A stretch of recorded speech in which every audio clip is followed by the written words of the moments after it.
За та бүхэндээ амралтын өдрийн мэнд хүргэе. Энэ удаагийн дугаар маань JRP 2020 төслийн маань 4 дахь зочноор Солонгосын үндэсний урлагийн сургуулийн төгөлдөр хуурын ангийн оюутан Ариун Заяа маань өргөдөн ирсэн байна. Тэгэхээр урилгын маань хүрэлцэн ирж авсан дүүдээ маш их баярлалаа. ArtBiz 2020 төслийг маань дэмжигч бүгд найрамдах Солонгос улсын Cultural Partnership Initiative байгууллага байна. За бүгдэнд нь амралтын өдрийн мэнд хүргэе. Хай. Амралтын өдрийн мэнд хүргэе. Амралтын өдрийн хүргэе. Ариун Заяа хаанаас мэдчилж байна? Хаана байна вэ? За би одоо Солонгосын Сөүл хотоос манай дотор иргэний ойролцоо байна. Корона гараад тэгээд гэрээсээ олдохгүй байгаа гадаас суусан. Бахаа тэгээд Баярлалаа. Тэгвэл одоо Ариун Заяагаас эхнийх асуултыг асууя. Тань өөрийнхөө танилцал болон энэ урлагт одоо хэрхэн хөл тавьсан талаар хаваалцаач. За намайг жаргалсны Ариун Заяа гэдэг. Би одоо 23 настай. Одоогоор Солонгосын үндэсний урлагийн үндэсний урлагийн сургуулийн 3 дугаар курст суралцж байгаа. Тэгээд төгөлдөр хуураар суралцдаг. Тэгээд 5 наснаас эхлээд төгөлдөр хуур тоглож эхэлсэн.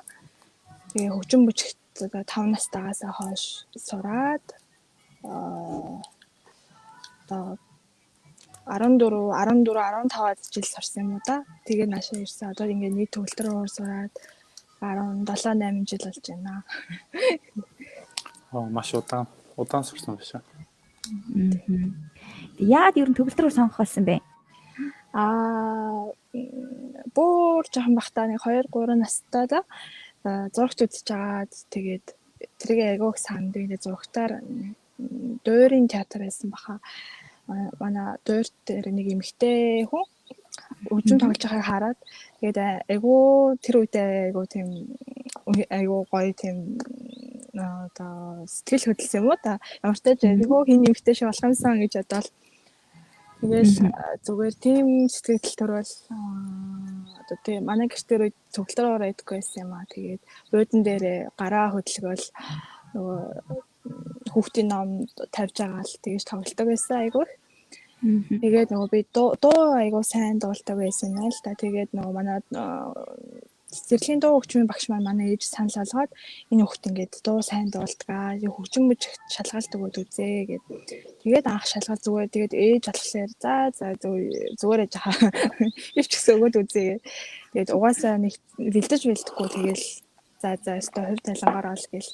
Тэгэл ороод шалгалт өгсөн чинь мэдхгүй тэгээд тэнцсэн. Тэгээд хөгжмөчд ороод тэгээд төгөлдөр уур сурах зам маань одоо ингээд өв талхаа одоо нээсэн да. Амар гоё юм. Тэгэхээр одоо хөгжим бүжийн коллежийг бакалаврын зэрэгээр төгссөн тийм үү манай Ариун Заяа. Тэгээ одоогоор бас дахиад Солонгосын үндэсний урлагийн сургууль дахиад бакалавраар төгөлдөр хуураар суралцж байгаа тийм үү? Тэгэхээр энэ хоёр сургуулийн бас ялгаатай тал нь юу вэ? Сонирхолтой ч юм уу те. Анх ийм байж бодсон чинь энэ аягүй гоё ийм үздэг юм байлээ гэдэг ч юм уу. Энэ бүр сонирхолтой түүхээсээ сурвалцаач. Эхлээд хоёр сургуулийн ялгаатай тал гэвэл мэдээж Солонгос нөгөө олон хүн амтай тэгээд манай Монголоос илүү сонгодог урлаг илүү нөгөө олон хүмүүст хүрч төгссөн их олон хүмүүс мэддэг болсон. Тэгээд сонгодог хөгжмөөр хичээл суралцдаг хүмүүс их олон. Тийм учраас өрсөлдөө айгүй хийхтэй. Тэгээд тэр хийхтэйгээр нөгөө одоо бэлдэх давтах тийм үйл явцал манайхаас одоо хагуу илүү юм удаа гэж би харсан. Тийм ер нь л одоо бусдаасаа тэр олон хүмүүсийн дундаас нэг шалгаач гарахын тулд айгүй мэрэж ижил одоо жишээлийн сургууль тэнцхийн тулд ч юм уу айгүй хэцүү тийм шалгууртай учраас нэг тиймэрхүү тал анзаарчихсан. Тэгээд за манай сургууль болохоор одоо жишээл би төгөлдөр хуурын тухайд л яхаад гэхэд манай сургуулийн хөгжим маш сайтай. Одоо их гоё хөгжмөд байдаг. Жишээлбэл Steinway бараг Higgin Steinway гэж бас хэлдэг тэгээд одоо манай Монголд бол одоохондоо Steinway тийм олон биш байгаа. Гэтэ хөгжмөд жил болгон нөгөө нэмэгдээд гоё хөгжмөд ирж байгаа зургтай байсан. тийм байна. Тэгээд одоо энэ чи одоо тоглолт те концерт маш их явагддаг. Одоо тий өдөр болгон маш олон газарт ингээд зэрэг явагддаг. Тэгээ хүмүүс маш их олон хүмүүс үздэг. Тэгээд тийм байгаа. Монголд маань болохоор арай нөгөө нэг жоохон амтаа болохоор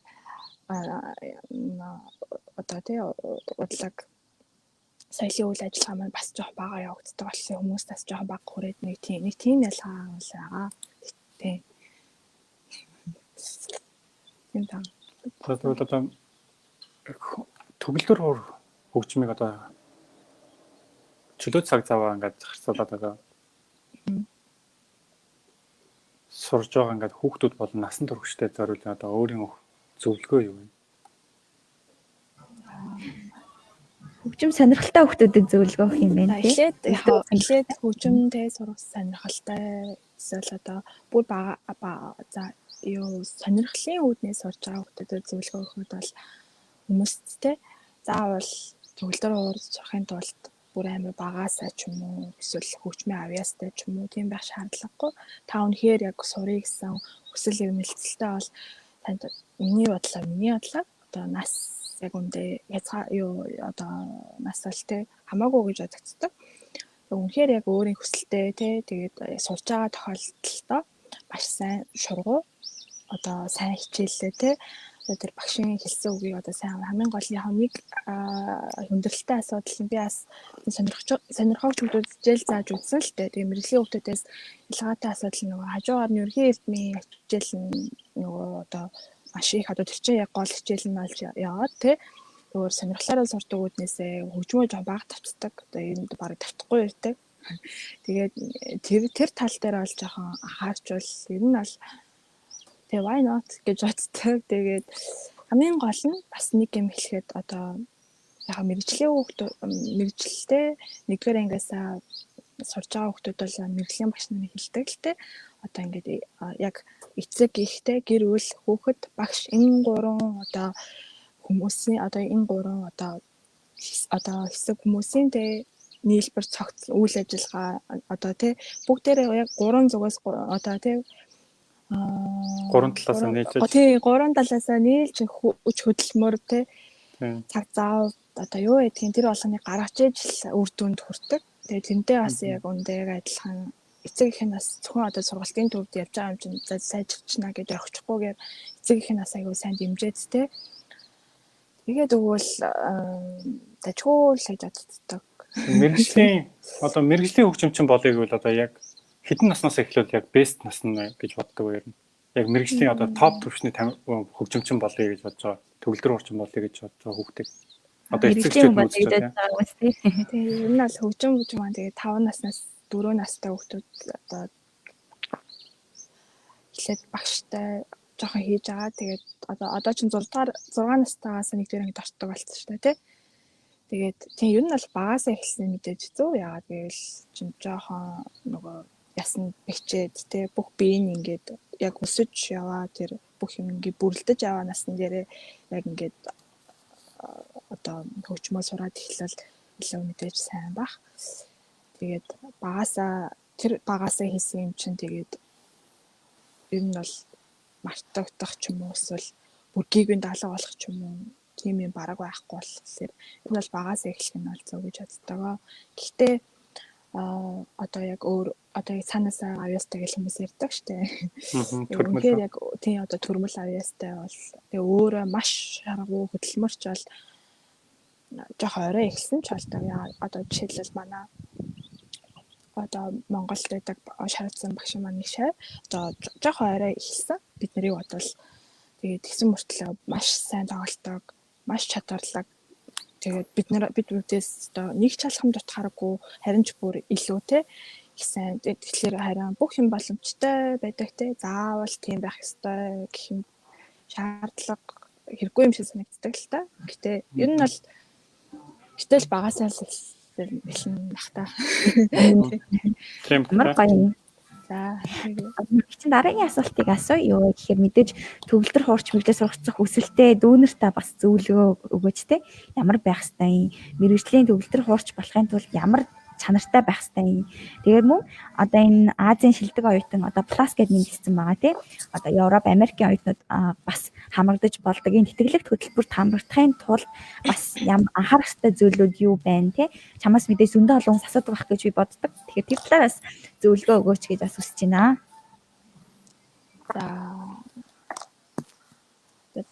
За би хэлсэндээ би одоо нэг тийм мондог одоо хүн биш боллоо одоо сайн зөвлөгөө өгч чадахгүй ч гэсэн одоо ингээ харж байхад манай тэг мэрэгжлийн дүүнер маань одоо Монголд байгаа тий Монгол сурч байгаа дүүнер маань жоохон илүү сэтгэл гаргаад хийж байгаа тий давтаж явах үедээ жоохон сэтгэлээсээ давтаад ч юм уу тий илүү жоохон шаргуу хөдөлмөрч байгаасаа гэдгийг бол хамгийн ихэндээ өгсмээр байна.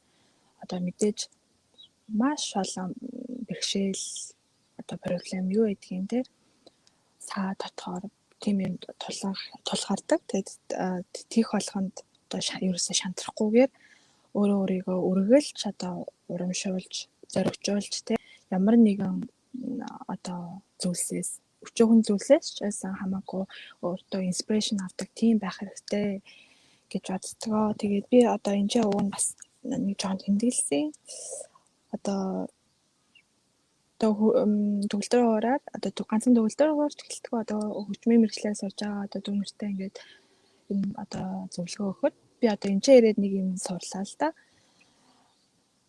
Одоо ингэдэж штэ мэргэжлийн хичээлээ ингээл аваад багштай хичээлээ аваад тэгэл хийгээл байдаг. Тэгээд тавтаад байгаа мөртлөө ягаад ч юм нэг л болохгүй байгаа юм шиг. Ягаад ч юм ерөөсөө энэ одоо би зөв хийгээд байна уу, буруу хийгээд байна уу ч юм уу те. Ингээд хариултаа ерөөсөө олж авахгүй ингээд нэг тийм харанхуй орчинд орсон юм шиг те. Ингээд нэг тийм яг нүдэн анаад ингээд замаа тэмдрээд явж байгаа юм шиг яг тийм тохиолдол бол мэдээж зөндөө гарна. Тэгээд тийм үед нэгдүгээрт мэдээж мэргэжлийн багшаасаа ерөөсөө нууж хаахгүйгээр зөвлөгөө авах хэрэгтэй. Гэтэ мэдээж мэргэжлийн багш тэр юм анзаараа та бүхэнд одоо тий шавнартай зөвлөгөө өгнө л дээ. Хамгийн гол нь багш нарынхаа үгийг маш сайн сонсоод тий яг ганцхан одоо нэг өгүүлбэр хэлж байгаа ч гэсэн тэрний цаана энэ багш надад яг юу хэлэх гээд байна тэрийг илүү сайн ингээд ухаж ойлгоод тий тийм одоо бодох чадвар яг өөртөө үргэлж байлгах хэрэгтэй. Тэгээд тэрнээс гадна одоо хамгийн нэг том зөвлөгөө гэвэл одоо давтсан гэдэг нэг өөр асуудал. Тэгээд дараа нь давтсан юм а бусдад үзүүлнэ тэ толилуулна performing одоо recite тэ recite хийн гэдэг одоо нэг одоо бас нэг өөр төвшний асуудал. Одоо би гэртээ тэ би 1000 хоног хэсэгжил давтаад тэ хэдэн цаг давтсан. Тэр бол одоо гэртээ хэдэн цаг давтаад ч юм уу тэ тэр бол одоо та зөвхөн давтсан гэд тийм үр дүнтэй тийм сайхан тоглолт гарна гэсэн үг шээ. Тэгэхээр одоо байдаг багш маань надад ингэж зөвлөдөг л тоо. Эхнээс нь дуустал чи 10 удаа тоглоод үз.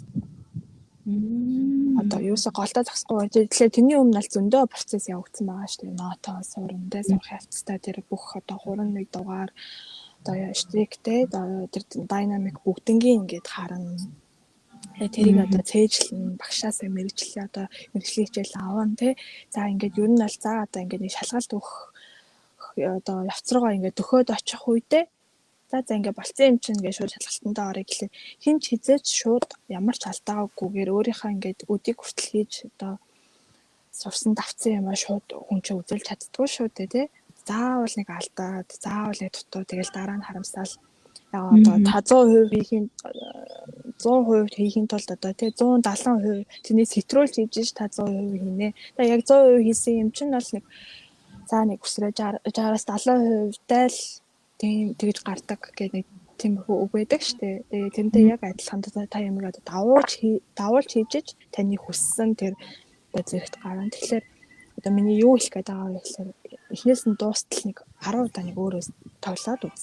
Тэгээд эхлээд тоглож байхдаа чихээ сайн ажиллаулаад тий одоо бодно штэ чи одоо энэ хаана би юу алдаад байна тий тэрийг ингээд бодоод за эхлээд тоглолт дуусчаад нэг бодоод би сая юун дээр алдав тэрийг нэг тэмдэглээд авах ч юм уу те. Тэгчээд хоёр дахь дээр нь одоо тэр алдаагаа засан штэ. Тэгээд тэгэнгүүт угаасаа заавалчгүй дахиад нэг өөр газар яг алдаж таарна. Яг хүмүүс энэ биш дэж магадгүй ч гэсэн их хүмүүсээ тэгдэг. Тэгээд ингээд яг ийм процессор явагдаад нэг 10 удаа тоглоод үз. Тэнгүүд 10 удаа яг адилхан тоглоно гэсэн угаасаа ойлголт байхгүй. Тэгээд яг ингээд тоглосон эцэст өөрөө өөртөө юу нэл хичээл өгч байгаа. Би яг юун дээр алдаад байна те. Юугаа сайн давтах хэрэгтэй. За тэгээд ингээд 10 удаа тоглоод одоо үзсний дараа юу юундаа давтахаа сайн ингээд бодоод те төлөвлөө. За би одоо энэ дээр нэг ингээд татаад үзье. За тэгээд тэрэн дээр нэг хэд хоног давтчих үзье. Тэгээд тэрний дараа одоо дахиад ингэж тоглоод ийм явцаар хийх маш үр дүнтэй арга гэж надад бодогдсон. Би тэгээд эн чинь одоо эхнээс нь дуустал тэг перформинг одоо хийх танд одоо чадварыг суулгаж байгаа. Тэгээ хамгийн гол юм одоо ингээд юм хөгжсөн цагт те одоо хүн болгох утастай хүн болгоны утсан дээр рекордер гэдэг. За тэгээд заавал чи яагаад бүх юм мэрэгжлийн багшаас асуух хэрэгтэй гэж те. Одоо мэрэгжлийн одоо яг ингээд одоо мэрэгжлийн багш ингээд гараа харал багшаа та ингээд өг те. Багшаа та миний амруу одоо яг миний амруу та ингээд хоол цутгаад өг ингээд багшаа ингээд хоол ямар орц те бүх орцыг чинь бэлдээд бүх хамтлагчийг чинь бэлдээд ингээд тэ галтгоогийн чинь үнэхээр сайхан бэлдээд ингээд өссөн чи ганцхан хоол хийх л дутаа хахад чи ингээд үгүй би хоолоо хийж чадахгүй нэ ингээд үгүй тэгээд байж ангуй одоо багч одоо хоол чи хийгээд өгчлээ гэж бодъё. Тэнгүүд би хоолоо өөрөө идэж чадахгүй нэ тэ миний амруу хийгээд өгөө. Яг тэрнтэй нэг адилхан юм болоод байгаа байхгүй. Мэргэжлийн багш хамгийн чухал ч гэсэн өөрийн одоо тэ өөрөө одоо креатив тийм санаачлахтай тэг шинэ зүйлийг туршиж үзсэн тэг үргэлж тийм зогсохгүй аливаа юмнаас одоо эрэл хайгуул хийсэн тийм сэтгэлдээ ээжж та өсөж дэвжин гэхээс ш зүгээр ингээд багш за багш нар очиод багш насаа зогсчих байлгүй би тийм хандлагаар хандвал тэг та ер нь бол яхаа сайн одоо дээшлэхгүй тэгээд тэгэхээр одоо тэр нь туслах юм бол одоо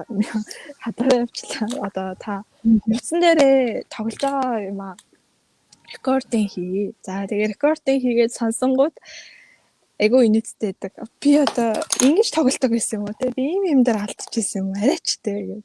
Тэ яг одоо рекординг хийгээгүй зүгээр сонсож байхад бол ингэ зүгээр юм шиг мөртлөө яг ингэ рекординг хийгээд сонсонгууд ингэ шал андаад байхгүй.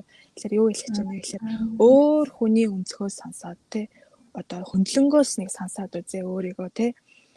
Тэр бол маш том тийм одоо хичээл өгдөг. Чи одоо ингээд өдөрт бараг 6 цаг за 6 цагийн одоо юм бэ 4 цаг ингээд юу ч бодохгүй ингээд зүгээр ингээд гараа хөдлөхөд авчижсэний оронд те яаж авчихгүйгаа мэдэхгүй те би энийг одоо яаж авчихгүй мэдэхгүй юм чинь за яар шиг өөр зүйл хийчээ гээл те за нэг инстаграм руу орчээ гэл ингээд хадуур явчихдаг байхгүй би өөрөө тэгд болоо яг юм мэдээ тэгээд тийм болохоор тэрний оронд нэг удаа эхнээс нь дуустал гүрээж байгаа би яг үдштэй юм тоглож ийн гэж бодоод рекординг хийгээд үзье. Тэгээд дараа сонсоод үз нота ярьж агаад.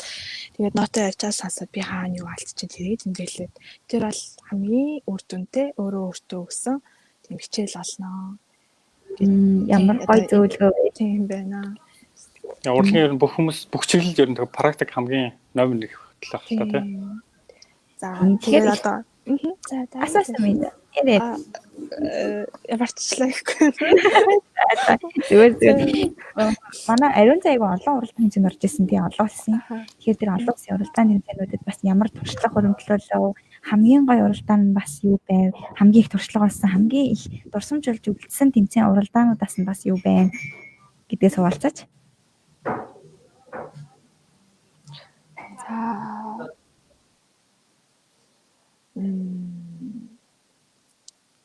бүгдээрээ л мэдээж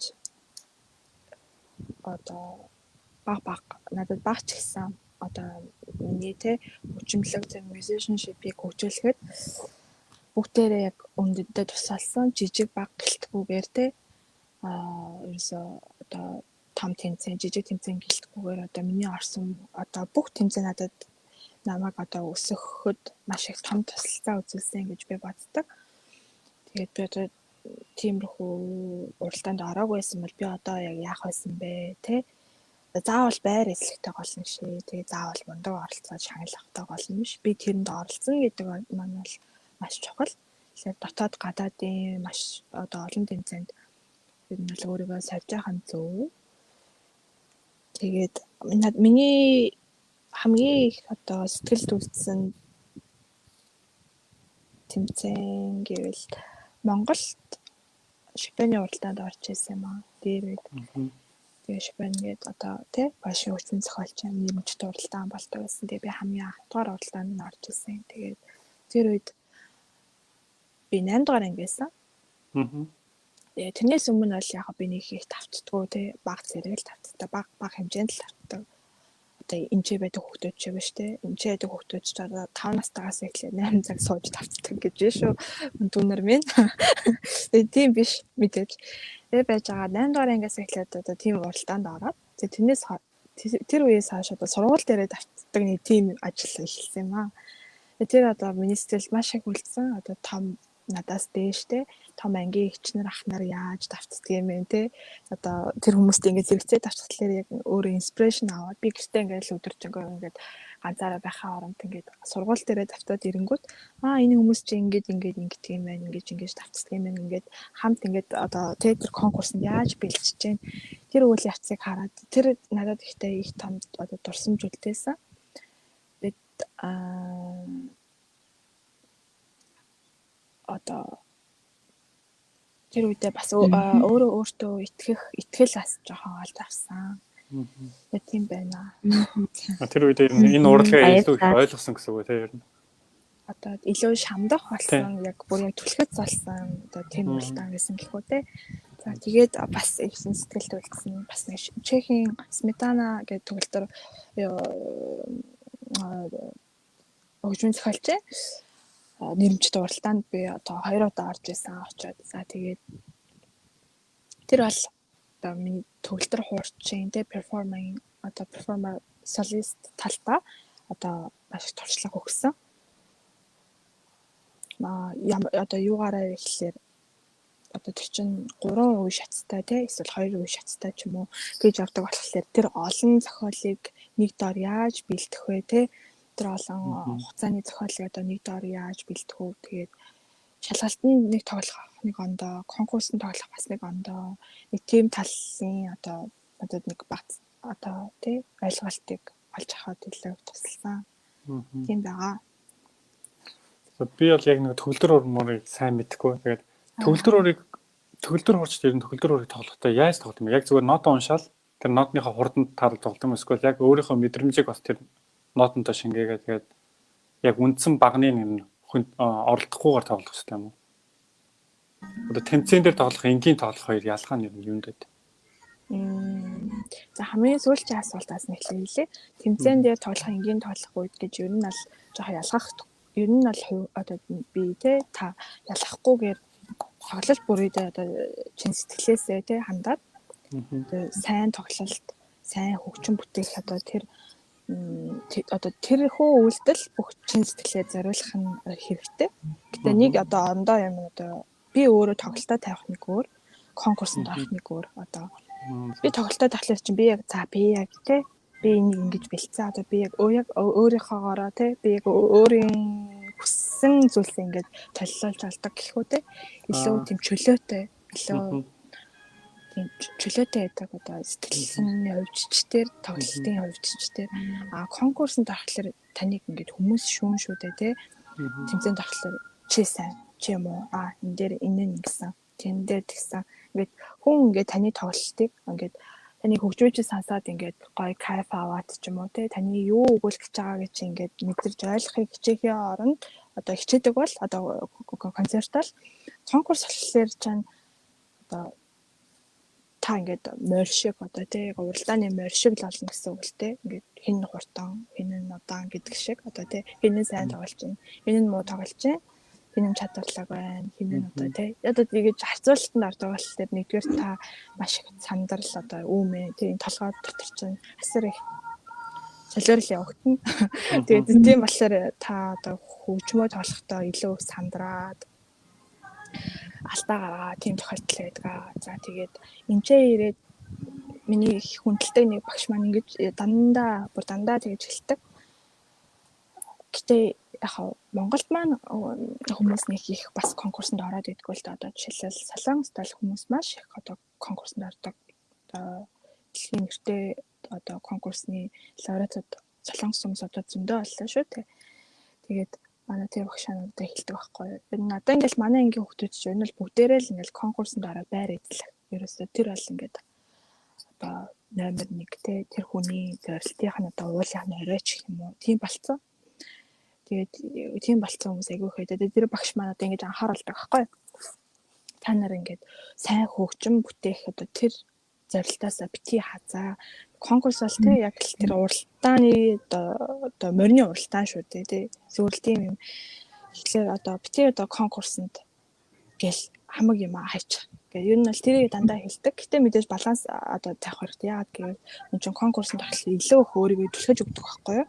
Тэ илүү их өөрийгөө өөртөө ингээд мотивац өгөө те. За би энэ чад нэг зорилт тавьчих байгаа юм чинь тэрэндээ хүрэхин тулд хүн чинь тууштай ингээд хөдөлмөрлөн шүү. Тэгэхээр тэр талаараа л маш их одоо үр дүнтэй юу гэж хэлдэг вэ? Уучлаарай би нөгөө гээд монголоор сайн ярьж чадах байсан байгаа. Тэгээд одоо намайг Монгол сонсож байгаа хүмүүс сонсоод энэ одоо л гэж бодох. Тэгээ уучлаарай. Би дараа илүү сайн бэлтээ. Тэгээд одоо тий конкурсанд орохлоор аль тэгээ одоо өөрийгөө ингээд өсөн дэвжих тал дээр аль маш их одоо түлхээ залтаа болохоор бага насны дээрээ тий орж ахын зарлцэг гэж боддог. За тэгээд тийм байх. Тэрний өмнөх асуулт нь юу байлаа? Би хойноос нэхлээ авцсан шүү дээ. Яг дараагийн их чинь асуулт чи дандаа хэдүүлээ ороод явчихсан. Юу гэхээр одоо ингээд солонгос багшийн заа хараг зүүн юу нь ямар байна? Оюутандаа туулж хавцж гин үү?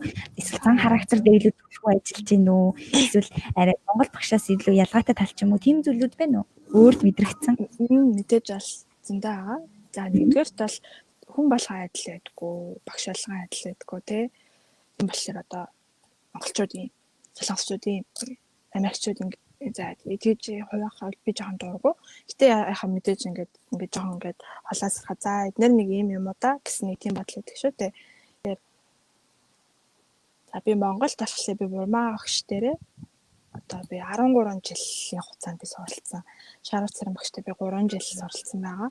За энэ хоёр багш маань надад бол өстой өөртөө бүхий л зүйлээ зориулсан. Одоо юу гэх юм өөртөө мэддэг бүх зүйлээ одоо надад маа миний хүү гэд ингээд өгсөн хүмүүс ахгүй юу? Одоо тий би ингээд өөрөө хичээхгүй ингээд байсан ч гэсэн тий намайг үгүй чи ингээд өгөөч тий. Миний ханаас ингээд зүгээр ингээд түлхээд өгцөн би өөрөө юусаа алахгүй. Энэ бол тийм тэгээд хамгийн одоо нэг гоё юм одоо манай Монголд байдаг багш нар маш хичээн сэтгэлээсээ одоо сурагч алханд одоо яг одоо ядчих эмгтэй багш нар олон байдгийг ч хэлэхөө яг манай шарваагч маань эмгтэй ч гэсэн яг аав шиг одоо эмгтэй багш нар яг одоо тэр хүүхдээ ээж яг хоёр дахь ээж гэж явдаг байхгүй тэр хүүхдийн одоо сэтгэл санаа юу гэдгийг те бүх л юмныг одоо ингээд дэмжээд те тэгээд одоо бүх юмыг ойлгодог тэгээд одоо яг ээжийг нэг халамжилдаг те одоо маш тийм одоо тийм дотн тийм одоо ийм уйлтаа байдаг. Одоо манай ээж хүртэл намайг жоохон хэлжсэн ахгүй чи надад тийш бурмаа агштай илүү хайртай юу гэхэд бараг тэгэж хэлэх шахав. Одоо тийм одоо холбоотой би ингээ бурмаа агш үгийг сонсдог ч юм уу те. Тийм хөө байсан. За тэгээд ийм тохиолдлаа тэгээд намайг яг курст орсон чинь манай консультмейстрийн мигмар цэрэн багш маань хэлжсэн. Та нар ингээ гадаадд сурахлаар багш нар профессор би одоо те энэчээ байдаг шиг чинь чамайг ингээ халамжлаа л те чиний хойноос дууралтаал чамд ингээд юм ойлгуулах гэж одоо яг нэг цаг мэржил орох хэрэгтэй шүү дээ. Тэгэхэд ингээд имэйл 2 цаг ороод манай шараагаш 2 цаг 30 минут ороод те ингэхгүй юу яг ордог цагтаа л заримдаа бүр орох ч хөө багш нар завгүй те гэдэг болохоор тэрийг сайн мэдэрээ одоо те гадаадд очиж сурлаа гэдэг те одоо чи өөрөө би даах тэр чадвартай байх хэрэгтэй шүү гэдгийг одоо нам курс тахс айгүй их санаалтай байсан. Тэр бол яг үнэн байсан. Яг тэгэл хэмжээ ирсэн чинь нэгдүгээр одоо энэ багш нар маань яг цагаа ярьд одоо би 7 минут нэг удаа 50 минутын хичээл авдаг. Тэгээд 50 минутаа л орно. Ягаад гэвэл дараачийн хүүхд маань яг хүлээрээ сууж байдаг. Тэгээ хамгийн одоо нэг юм солонгосчууд цаг байралтал маш супер тий 1 минут 1 секунд хоцрохыг ч ерөөсөө төвчдгөө хүмүүс л лээ. Хичээлийн цаг хүртэл одоо бүр яг яс баримталтай болохоор дараачийн хүүхдүүдэд те одоо хэцүү те түүх удахгүй тулд цагтаа дуусгах нас зөө. Тэгээд яг тэгдэг тэгэхээр одоо хичээл сонгож авах ч юм уу тийм асуудал бол байхгүй. Тэгэхээр тийм тэгээд одоо миний заадаг багш маань бол одоо илүү детальчилж ажиллах ч юм уу те ингээд нэг тактаар те нэг хэсгээр ингэж ажилладаг тийм хүн бол биш. Одоо илүү тийм томоор ингээд холоос хардаг одоо Монгол ярьдаг ш нь алган дээр тавьсан юм шиг хаа гэх Монгол ухаан гэх жоохон тиймэрхүү талтай. Одоо ингээд нэг чи энийг ингэхгүй миний бүтээсэн те миний бүтээсэн юмыг ингээд багш одоо ингээ миний бүтээсэн ингээд барилгыг багш ингээд одоо тэгшилж өгдөг гэхүүтэй. Миний ингээ мөрөж хазаасаа тэр юмыг багш ингээд тэгшлээ яг зөв байлгах хэвээр яг тэр замаар нь одоо ингээд одоо тий яг тэгж өгдөө одоо тэгээ бас багш маань нэг юм одоо миний өөрийн хөгжмийн тэр юмд ерөөсө гарт өртөхгүй одоо гэхдээ надад тэр нь бол маш их таалагддаг. Одоо зарим багш нар ч гэж үгүй чи энийг яг форто тоглох хэвээр. Үгүй одоо юу гэх Моцартыг чи ингэж тоглох хэвээр. Бетховены чи ингэж тоглох хэвээр. Шопен чи ийм байдгийг. Тийм юм багш одоо хэлхний оронд одоо яг мэдээж тийм юм яг мэдээж жоохон тусгахтан зөвл та тий одоо би ингээд Шопеныг ингээд чарлуулаад тий ингээд амар чан ингээд балбат ч юм уу одоо юу гэдгийг тиймэрхүү мэдээж тоглож болохгүй тийм ямар ч хөөж мэдээж тоглож болохгүй. Тэгээд одоо тэгж ялгаж өгөх багш маань одоо яг чиний ингээд өөрийн чинь байдаг тэр хөгжимлөг зан чанарыг алгадуулахгүйгээр одоо тусдалтай зангийн чинь одоо тусдалтай талыг чинь ингээд тасч өгдөг. Чиний тийм тал чинь муу байвал тэр талыг чинь сайжруулахын тулд тий яг нэг тэнцвэр балансын зарчмаар одоо зааж өгдөг. Монголд байсан багш нар маань бол одоо яг миний одоо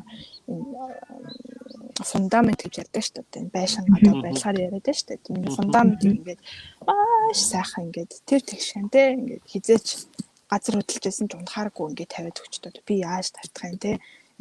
Шарваа шуул энэ чинь нэг те зохиол эхлэхээс өмнө за чи энийг ингэж тавьтаарай те. Энийг ингэж ингэдэгэн шүү.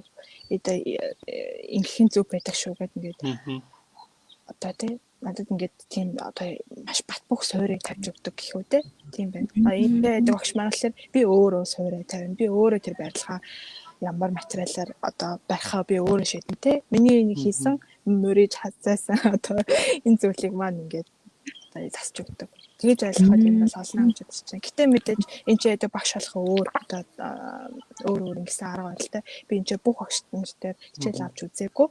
Тэгэхээр яг сайн мэдгүй ч гэсэн ерөнхийдөө бол манай багшийн хувьд бол гэтэ тийм байна. Ямар гоё дараагийн асуулт асууя. За Солонгосын үндэсний урлагийг сурвал одоо чи одоо ингээд сурж байгаа хүний хувьд одоо олон хичээл одоо ингээд сонгоод сурж байгаа гэж бодож байна. Одоо тэгээд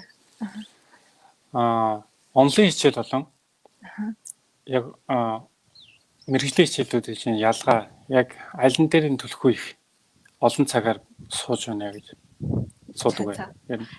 За ойрд ингээ коронавигоос болоод давтахаа ингээ хэцүү байгаа учраас ер нь их давтахын оронд бараг гэртээ сууж хичээлээ хийх цаг маань айгүй авширсан. Тийм бат. Тэгээ одоо нэг юм ярихад манай сургуульд онол сонсголын хичээл маш сайн заагддаг. Одоо Монголд маань нөгөө нэг ном зохиол хараахан баг тий орчуулагдсан ном зохиол хөгжмийн талаарх ном зохиол маш бага учраас нөгөө нэг хүүхдүүдэд сурах хичээж жоохон хомс байдаг. Тийм болохоор нэг хүүхдүүд маань яг ингээд тодорхой тий одоо яг одоо тооны ном гэхэд ч бидэрт байдаг шүү дээ тий. Нэгдүгээр инг хоёрдугаар ингийн тооны ном байдаг тий даалгаврын ном байдаг тий бүх ангиуд тусдаа тийм байдаг байхад хөгжмийн онлын бид нартэй тийм математикийн ном шиг тийм ном бол байдаггүй хараахан яг одоо сая нэг гарсан байх шиг болсон гэтээ ингээд олон биш тий орчуулагдсан тийм ном зохиол олон биш гэхээр тэр одоо надад бол онлын хувьд бол жоохон хөвөлцөө муутай тий. Тийм одоо сайн одоо тийм мэдлэгийн хувьд бол тэгж сайн авч одоо чадах жоох хэцүү байсан. Тэгээ эмчээ ирсэн ч одоо сайн эмчээ бүхий л зохиол солонгос хэлээр одоо орчуулагдаагүй зохиол ном гэж за өмнөдөө алгаа. Тэр нь хамгийн сайхан. Тийм болохоор онлын ном одоо онлын сурах хичээл бол маш сайн. Би одоо ингээд хамгийн гол нэг юм нь одоо голын сурагч байна. Одоо жишээлбэл хөгжмөө ингээд яриад л та яг 6 ингээд ном байдаг. Хамгийн анхнаас эхлүүлээ те такт гэж юу юм те нот гэж юу юм энэ нот одоо те пикар гэж юу бүр тийм анхнаас эхлүүлээд үздэг. Тэгээ ингээд одоо 6 дахь төвшин ингээд явцтай тэгээ бүр ном нь ингээд байдаг. За тэгээ тэр номын уншвал би гадаад хүнтэй миний солонгос хэл сайн биш байхад би бүр ойлгохоор тийм хэмжээний маш одоо ойлгомжтой бүр тэгээд одоо тийм сурах бичиг байдаг аахгүй. Би одоо тийм юм байдаг би бүр маш их баярлалаа. Тэгээд ингээд тэрийг харах болгонда Монголд одоо манай дүүнер маань те Монголд ингээд ийм номтой байсан ч олоосай те би бүр одоо мундаг байсан бол би энэ номнуудыг ингээд те орчуулад одоо энэ хүүхдүүдэд ингээд өгөх юмсан.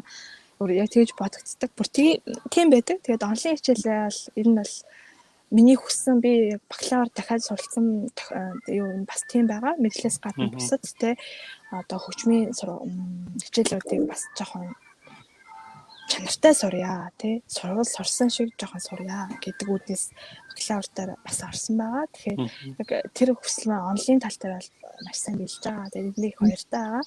Сонсгол бол за үнэндээ маш өндөр хэмжээнд одоо заагддаг. Яг анханасаа эхлээд шалгалт авдаг байхгүй юу? Хүүхдүүдээс. Тэгээ бас одоо 6 төвшөнд хуваачна. Хэр зэрэг сонсдгоос нь ингээд шалтгаалаа тий. Жохон муудуу сонсдог ингээд тий тэр хүүхдүүд ингээд бүр маш сайн сонсдгоос нь маш хэцүү хичээл ордог. Ингээ хуваачдаг. Тэр нь айгүй их давуу талтай. Одоо манайд бол тэгж ордог гэсэн. Одоо хөгжмийн ангууд нь яг ингээд ороод тий. Одоо хуваагдахгүй чи сайн сонсдог чи муу сонсдог гэдэг нь хуваагдахгүй. Тэгээд тэгдэг болохоор одоо сайн сонсдгууд нь ингээд дээшлээ гэхэлэр ингээд өөр юм ингээд чадвараа жоохон нэмэгдүүлэе гэж бодсон ч гэсэн бусдаа ингээд хүүхдүүд маань нөгөө жоохон ингээд муу сонсдог болохоор ингээд тэр хүүхдүүдтэй ингээд одоо зэрэгцээд ингээд явахын тулд ингээд ер нь бол яг ингээд зэрэгцсэн тийм боловсрол үзэн штэ гэхүү. Энд болохоор ингээд яг ингээд за чи сайн хүүхдүүд нь яг бүр ингээд тэ мэдхгүй өстой хизээч мэдхгүй юм уу аимшигтай хэцүү юмуд ингээд заагаа авчдаг. Яг төвшөнд нь хуваадаг гэсэн үг. Яг төвшөнд яг үнэ төвшөнгөр ингээд хуваад зарлалцаад юм. За тэгээ бас нэг одоо намайг манай дүүнер үзэж байгаа хад гэж одоо хэлж байна л да. Одоо сонсгол дээр диктант бичдэг юм аа. Диктант гээ юу вэ гэхээр одоо таартай хэлэхэд одоо юу багш нар ингээд хөгжмөд тоглонгод бид нар ингээд юу ямар нот гаж ингээд бичдэг байхгүй юу? Тийм хичээлтэй. Тэгээд диктант бичихтэй бид нэр би л энэчээ ирээ тийм арга сонссон. Эдгээр эхлээд тагтаа ингээд хуваадаг. Багш нь хэлдэг байхгүй. Одоо 8 тагт зохиол шүү гэдэг. Тэгээд 8 тагтаа ингээд ингүүтээ одоо ингээд нотны дэвтэрээ штэ их гой том нот дэвтэртэй эдгээр чинь. Ингүүтээ яг нэг одоо мөрөнд яг 4 хуваачна. Тэгээд ингээд 4 хуваад 8 тагтаал те ингээд одоо 2 хэсэг юу болох нь штэ. Тэгээд ингээд ингэчээд тэгэнгүүтээ юу яадаг. Хэмжээг нь багш нь хэлээд байгаа. За 4-ний 4, эсвэл 4-ний 3, эсвэл 8-ны 6 хэмжээтэй шүү. Гэт ингээ хэлээд өгөнгүүт бид нар юу хийдэг вэ гэж хамгийн одоо таах толгойн хамгийн анх сонсох энэ багш 5 удаа сонсолж өгдөг. Тэнгүүт хамгийн анх сонсоход нь эхний нотод ингээд хамгийн тактны эхний нот одоо хэмжээг нь бичээд өгч юм чи тэр хүн дотор хэмжээгээ ингээ бодож аваад хамгийн эхний нотод ингээ эхлээд бичиж тэмдэглээ авчдаг. Тэр арга айгуу тийм содон байсан би анх удаа тийм хөөх ингэж болтго юм ингээд гэтээ надад нэг хэцүү байсан тэр хүүхдүүд одоо солонгосуудад талаа багаасаа тэгээ явцсан болохоор тэр нь одоо амархан өөртөө надад ингээ анх удаа ийм аргаар хийж авлаа жоохон зогцоод аяг хэцүү байсан гэтээ одоо миний бичлэгийг үзэж байгаа хүмүүс энэ одоо жоох хүүхдүүд маань жоохон ингээд нэг үзчихвэл та нар ямар нэг хэрэг их хайтайхан байвал те энэ аргыг бас хэрэгжүүлээд үзвэл зүгээр юм болоо гэж бодсон. Оролдоод үзээсэй гэж бодож байна тий. Аха тийм. Тэгээд манай бас сургуулийн нөх хөгжмийн түүхийн хичээл бас маш сайн явагддаг. Түүхийн хичээл дээр юуны хичээлүүд үзэхөө? Одоо бүр дээд одоо амтсан үе гэж яддаг шүү дээ. Одоо бүр эртний үеэс эхлээл тий. Хөгжмийн үүсэх хүмүүсээс тий. Гэтэ ер нь бол ерөнхийдөө бол одоо бүр барако үеэс эхэлдэг. Тэгээд та бүр одоо эртний үеэс үзэх үү гэдгээ өөрөө бас сонгодог хичээлүүдээ ер нь л хичээлүүдээ сонгодог. Тэг хичээл сонголт их гоё тий. тий хичээл сонголт их гоё бас их хэцүү тэр чинь. Сүүн цаан тий урман хиндэг. Тий, 9 цагт яг ингэж байж идэг. Тэгэл алцаал хийж байгаа байдаг тий. Уран бүтээл байдаг. За тэгэхээр дараагийн асуулт руу оръё. Мэдээж COVID-19 гарснаар яг хувийн уран бүтээлч, хувийн амьдралд нь бол их өөрчлөлт гарсан баха гэж бодож байна. Эерэг болоод сөрөг тал нь юу байна вэ? За миний хувьд бол эерэг тал уучлаарай жаахан. Яагаад гэвэл би нэг гадаад сургууль сурж байгаа болохоор одоо манай өрөөнд нэг дотор байрны өрөөнд манай хүчин байдаг байхгүй юу. Тэгээ би чинь төгөлдөр болохоор төгөлдөр байж иж би давтан би өөрөө одоо хүчмгөө болохоор тий. Тэгээ тэр талаараа жоох хэцүү. Тэгээ гэтээ одоо өөр хүмүүсийн хувьд бол тий гэртээ хүчмтэй одоо жишээл Монголд хүүхэд тий. Яг дандаа хүчмөд автах бололцоо жаа байгаа гэдэг ч гэсэн тий гэртээ ингээд илүү байгаа юм чинь илүү гэртээ сайхан хүчмөд автаад тий. Тэгээс одоо өөрөө өөртөө ярих цаг тийм цаг зав илүү их гарч байгаа гэх үү те. Одоо миний хувьд гэхэд одоо өөрийн бодлоо зэгцлэх ч юм уу те. Би яг юу одоо хаашаа явна вэ те. Би яг юу вэ? Тиймэрхүү бодолд одоо бодол бодох нь одоо зүгээр те. Зөв бодол одоо юу гэж хэлэх вэ? Тэгж бодох тийм зав цаг гарч байгаа да бас их одоо баярлж байна. Одоо ковид гарч ингээд нэрвтэй тахгүйгээр тий одоо энэ удаад л гэртээ хийж амжуулах юу байна гэд одоо ашигтайгаар харахыг бол хичээж байна. Одоо ном сонин одоо унших ч гэдэг юм уу тий. Тэгээ би одоо дүү нартай зөвслөхөд одоо энэ одоо карантинтай байгаа үед л өстой гэртээ тий сайхан ном зохиол уншиж аваад гэртээ хөвчмтэй сайхан давтахаар боломжтой бол тий сайхан давтаад аваасай л гэж хүсэж байна. COVID-19 гарснаар одоо танаас сургуульчин хэрхэн хичээл нь явагдсан бэ? За манай хичээл одоо дандаа онлайнаар явагдаж байгаа. Тэгээд бүр одоо энэ нөө шатлалтай байдаг нөгөө хитрхи олон ингээд хүмүүс халдвар аваад эхэлэл нөгөө нэг сургуулаа бүр хаачдаг.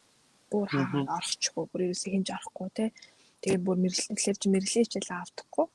Тэрээ одоо халдвар авсан хүмүүс бага байвал сургуулаа нээгээд тэгээд зөвхөн мэрэгжлийн хичээлээ орж авдаг. За тэгээд ууг нь бол манайх ковидгүй байсан бол хамгийн гоё нөгөө нэг тавтан анги маш сайхан олон. Тэгээд та өөрөө иш дээрээтэй 5 цаг 6 цаг үед ирчих юм бол та ингээд нэг өөрөө аваад тэгээд тэндээ өдөржингөө тавтах боломжтой. Тэр нэг их гоё байсан боловч ковидос болоод за тавтах өрөөгүй болж байгаа. Тэгээд маш бага халдвар авсан хүн байвал тэгээд өдөрт нэг 2 цаг сурвал нөгөө зөвхөн ажлын өдрөөр орж тавтдаг. Тэгээд тэгэхээр тэр айгуу хэцүү байгаа. Одоо жоохон сөрөг тал нь тий татах ангигаа хэцүү тий. Тэр нэг тийм юм байна. Тэгээд одоо бас одоо нэг ярих юм байна. Ковидд жоохон хамгийн их нэрвэгдэж байгаа хүмүүс одоо хүмүүс биш мэрэгжил спортынхан болон хөгжмийнхэн юмудаа л гэж харсан. Яагаад гэвэл энэ чинь нэг олон төмөө үзэгчтэй байж иж одоо явагддаг тийм төр шүү дээ тий. Концерт тавьж иж энэ уран бүтээлч хүн гэдэг одоо уран бүтээлч ажиллаа хийгээ явна тий. Тийм учраас одоо хамгийн их тохирож байгаа хүмүүс нь уран бүтээлчтэй болоо даа л гэж одоо тэгээ хурдан тусаасай л гэж хүсэж байна да. Баярлалаа. Маш гоё ярилцлага өгч байна. Маш гоё ярилцж байгаа дүүдээ маш их баярлалаа. Игчнээс нэг асуулт. Уучлаарай. Игчнээс нэг асуулт асууя гэж бодлоо. Юу гэхээр сэтгэл судлал хэр сонирхдаг вэ?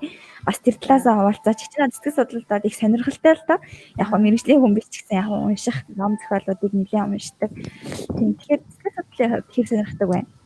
За би яг үнэ хэлэхэд бол би тэ сэтгэл судлалын ном авах гал номынсаа явж исэн тохиолдол байхгүй.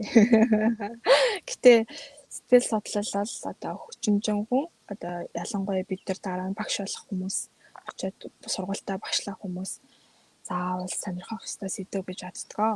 Тэгээд ялангуяа одоо энэ хүчим тоглож хахад те ганцхан хүчмж эхэлдэг уучлаарай. Урлагийн хүмүүс маань одоо энэ дотоод сэтгэлээ ингээ одоо хүчмийнхаа ачаар ч юм уу үйл хөдлөлийнхаа ачаар те өөр юу гэдгийг өөрийнхөө уран бүтээлтэй тусгадаг учраас энэ сэтгэл зүй гэдэг энэ одоо сэдвтэй маш ойр байх хэрэгтэй тий.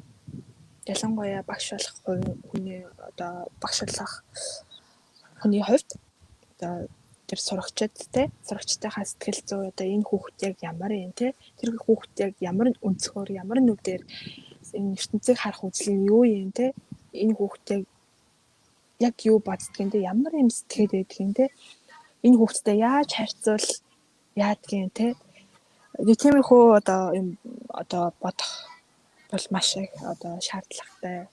Тэгээд илүү би одоохондоо яг мэдээ зав гаргана хийгээд хөдөлмөрлөл хичээл хийвэл болох ч гэсэн би одоохондоо юу тэгэж яг сэтгэл зүйн сэдвээр те бүр ингээд хичээл хийгээд бүр шамдаа сураад гэсэн малга. Гэтээ энийг бол одоо заавал одоо сурж иж тэгсэн хойно те мэдээ судалсан хойно одоо хүүхдэд хичээл заагаад те тэхийг боддог. Ямар гоё юм бэ? Ямар ном зохиол уншиж байна? Сүүлийн үеийн бас уншиж байгаа ном зохиолтоос санал болгооч. Хөгжмийн хүүхдүүдээс ном санал болгооч тийм. Урлагийнхаа ер ном унших хэрэгтэй байдаг гэж боддог. Тийм болохоор өөрийнхөө хамгийн унших дуртай номнуудаасаа бас хуваалцаач. За урлагийн чиглэлгүй ер нь хүн болгоо юу ном унших хэрэгтэй. Гэтэ орчин үед нөгөө ном гэхээс илүү интернет ном ч юм уу хүмүүс чинь интернетээр айгүйх мэдээлэл авдаг болсон. Тэгээд тэглэж гисэн ном сонио их уншиж байгаасаа гэж эхлээд өгсөе. Тэгээд одоо дүүнер маань одоо зөвхөн одоо хөгжмийн сэдв гэлтгүүгээр уран зохиолын ном тэгээд яруу найраг те шүлэг маш сайн уншиж байвал одоо энэ хөгжим бүтээгтэй хөгжим одоо манай ашиг гэдэг нөгөө интерпретац гэдэг нөгөө урлан тоглох тэр одоо хөгжим бүтээх тэр үйл явц дээр ч маш их тусалцаа үзүүлдэг. Та ном сонио уншихгүйгээр те киноос их тусалцаа үзүүлдэг.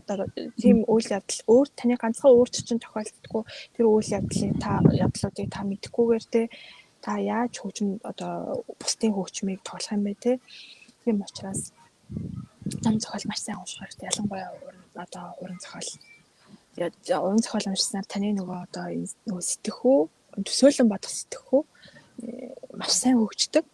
Тэгээд би яа уран зохиол гэж хэлээд байгаа вэ гэхээр яг хөгжмийн холбогдлолтой ном унших сайн ч гэсэн манай Монголд байна яг ингээд монгол хэл дээр ингээд хөрвүүлэгдсэн яг хөгжмийн зохиолтой яг төгөлдөр урын тухай яг хийлийн одоо тухай тий төгөлдөр хуурчин тухай багшийн тухай тиймэрхүү номнууд бол орчуулагдсан номнууд маш бага байхгүй одоо олон тий жишээлбэл бид нэр одоо ингээд бакалавр төгсөхдөө одоо бичвэрийн ажил бичих гээл судалгаа хийхээр монгол хэл дээр ингээд бидний тоглодог зохиол бүтээлийн талаар байхгүй. Тэгээ заавал гадаадын ном сонио уншдаг. Тэгэнгүүтээ одоо манай дүүнер маань бүгд гадаад хэл сайтай биш үү тий. Тэгээ өгөөд амжуулаа гадаад хэлээ сайн сураад амжилъя.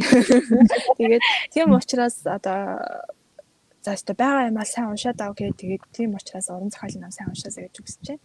Тэгээд одоо гадаад хэлээ сайжруулаад тэгээ одоо чинь Amazon гэж манай дүүнер маань сайн ашигладаг шүү дээ. Тэгээд та нар ингээд хөгжмийн ном зохиол ингээд өөрөө судлаад хайгаад те тоглож байгаа зохиолж байгаа. Тэгээд дуртай хөгжимчнийхаа бичсэн ном ч юм уу те тийм юмыг одоо өөрөө ингээд research хийгээд тэгээд захиалж аваад уншаад тэгээд мэдэхгүй байсан ч гэсэн англи хэлтэй муу байсан ч гэсэн тэрийг өөрөө орчуулад тэгээд аваад уншиж авахыг одоо хүсэж байна. Тэгээд одоо заавал Amazon ч гэлтгүй нөгөө Google Book гэдэг байгаа болохоор тийм. Тэгэхээр яг нэг 3 ном санд болгооч. За яг би яг хичээл гаргахлаар ингээд ном уншиж байгаа хэмжээдгүй юм аа. Гэтэ миний хувийн зүгээс бол би багтаа уг гадаадын уран зохиолт их дуртай байсан. Гэтэ би бол тийм их ном уншдаг хүмүүслээрээ биш ээ тий. Би бүр зарим хүмүүс ч үнхээр их ном уншдаг шүү. Тэгээ би бол бүр тэгэж их ном уншдаггүй. Яг зөв ном унших хичээдэг хүн байхгүй. Тэгээд жоохон багтаа бол гадаадын уран зохиол тэгээ тэр үедээ нөгөө нэг хит болж байгаа, тренд болж байгаа номнуудыг авч уншдаг байсан.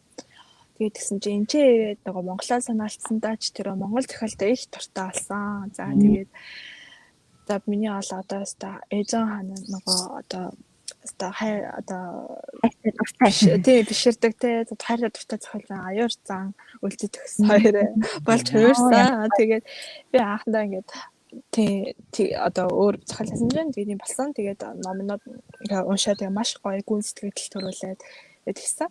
Тэгээд одоо болохоор уншиж байгаа ном маань болохоор одоо нөгөө хичээлийн холбогдлолтой ном уншиж байгаа. Нөгөө Борис Берман гэдэг одоо маш алдартай одоо төгөлдөр хуурын багш хүний Орос гаралтай одоо Америкт Жуулиад багшилдаг байна та.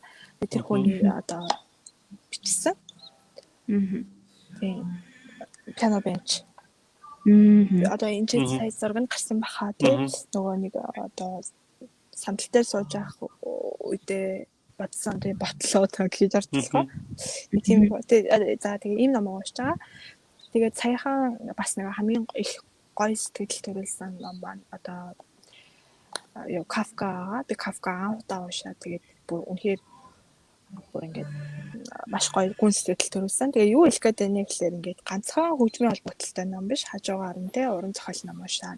За тэгээ аюур цааны энэ одоо ном хараач чинь та үзүүлээд өгч. За. Аха цагаан харуулан гэдэг ном. За энэ бол яг өндөө хөгжим бол төгөлдөр урчин ч юм уу тийм юм бол яс гардаггүй. Гэтэ энэ одоо жангарын тухай тий Монгол жангар хайлахаар одоо яваад судалдаг хүн тухай гардаг. Гэж хэлэхүү. За уучлаарай хэрэг сэдвийн алдагдлал гарсан бол төгөлцөл өчөө. За тэгээ юу хэлэх гээд байна гэхэл энэ ч надад би одоо дүүнертэй хэлэхийг одоо өссөн тийм хэсэг байсан. Тэрийг би ингээд бичээд авсан юм аа. Тэгээд хэлэхэд одоо аюур цааны номд ингэж гардаг байхгүй.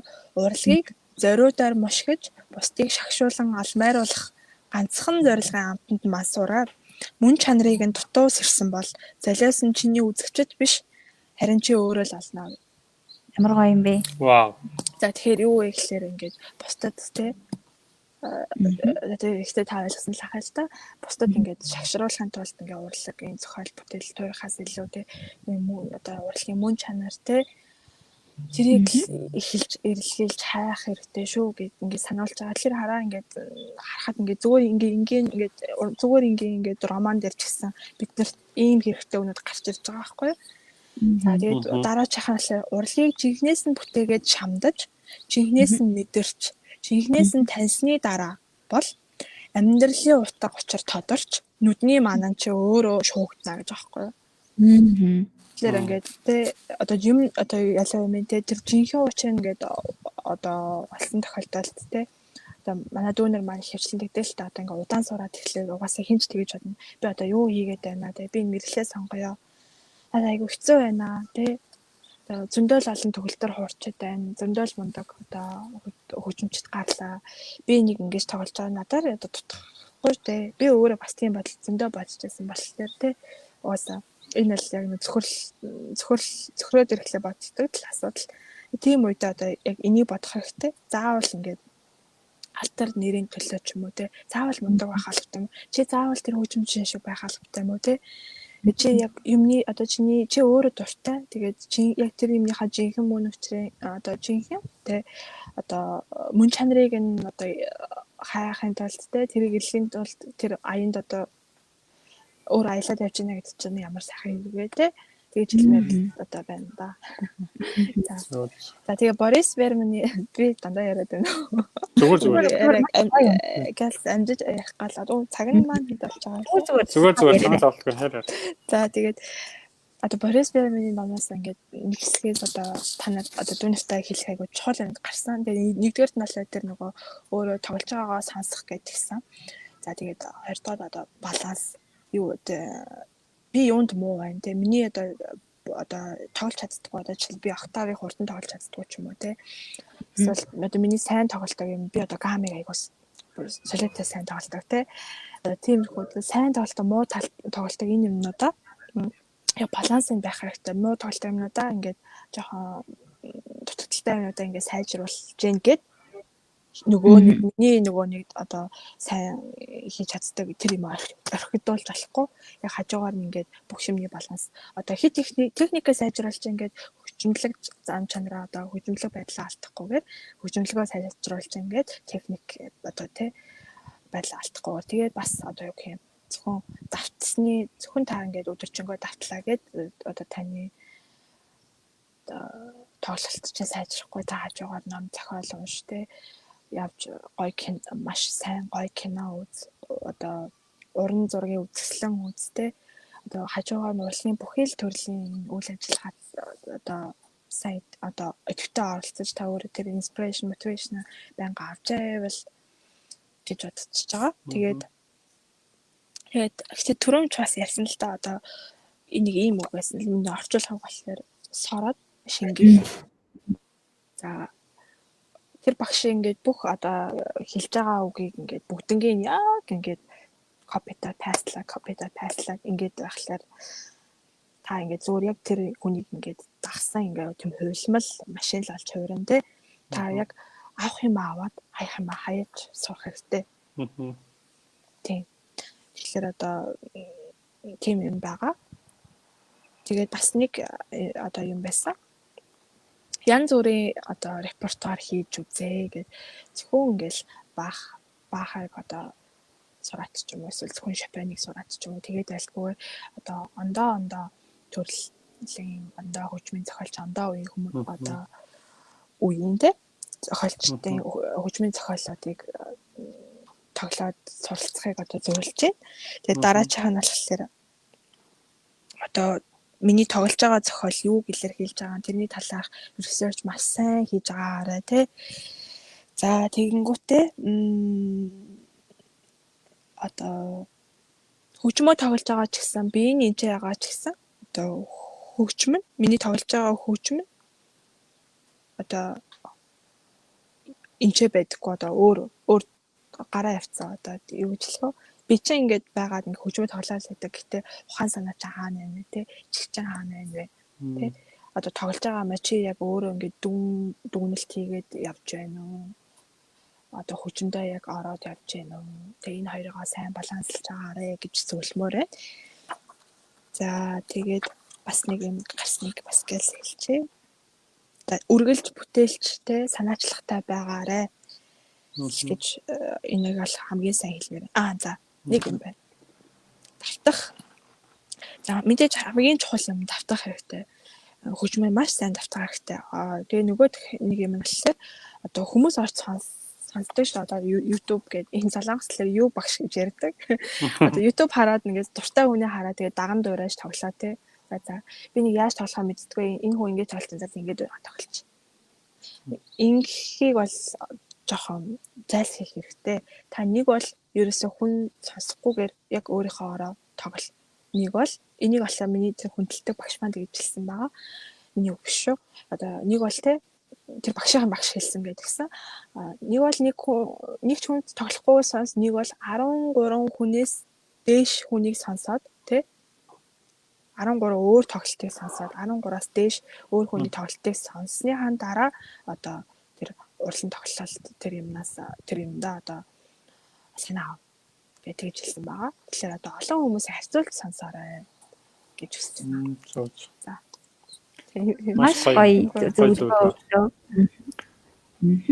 За тэгээд дараагийн бас асуулт руу орё манай баяраа. Одоо ойрын 5 жилийн төлөвлөгөө чи байна. Одоо энэ сургуулаа төгсөөд одоо юу хий гэж бодож байгаа вэ? Тэр төлөвлөгөөнөөс гоё хуваалцаж. За. Тэгэхээр боломжтой бол сураал баймаар байна л гэж бодож байна.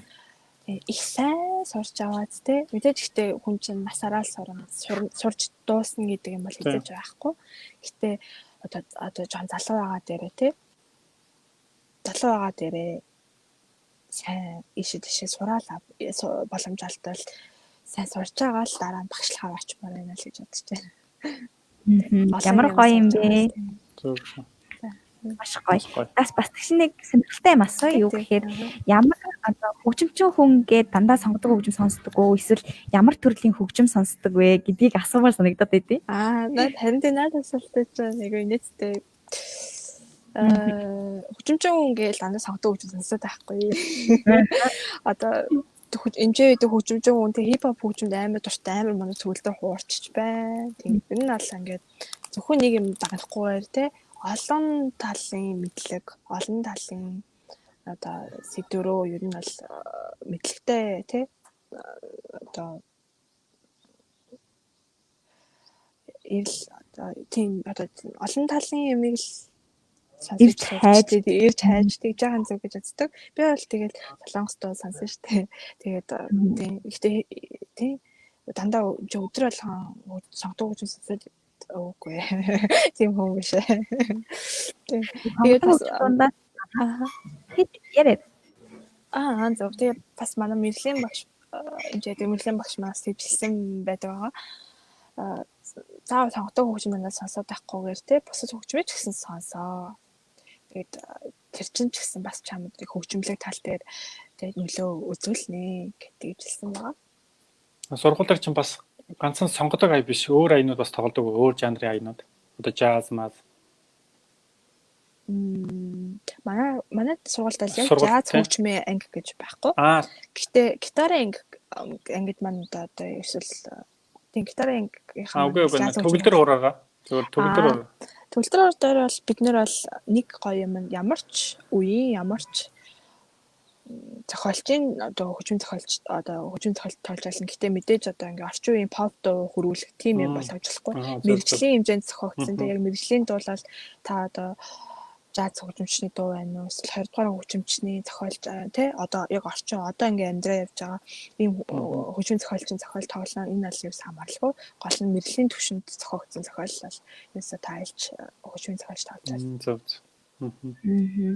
Хөгжимчин хүний хувьд бүжгийн урлагийг хэрхэн хүлээж авдаг вэ? Бүжгийн урлагийг бас төлөөлүүлж бас гоё үгээр илэрхийлээч. Дараа нь мөн хөгжмийн урлагийг.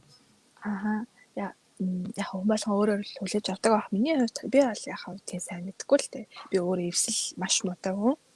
Тэгээд тийм бүжиг тал руу сонирхолж байхгүй.